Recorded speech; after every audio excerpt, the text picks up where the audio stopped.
Yesterday, the Florida House moved forward with their plan to transfer $555 million from neighborhood schools to what they're calling schools of hope. HB 5105 would immediately close 115 schools that haven't been meeting state benchmarks, affecting 77,000 students.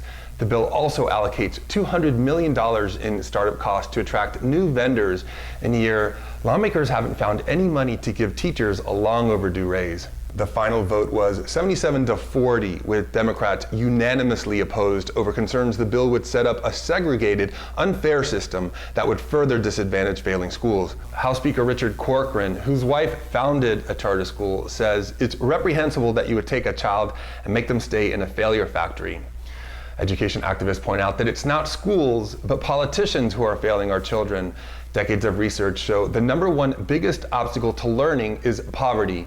But year after year, politicians like the Speaker fail to provide struggling schools the resources they need to succeed. Several of the charter networks the Land O'Lakes Republican mentioned by name in front of the House Education Committees told Politico Florida they have no plans to open schools in the Sunshine State. 40% of students who attend the charter schools that currently qualify under the bill end up being sent back to their home schools.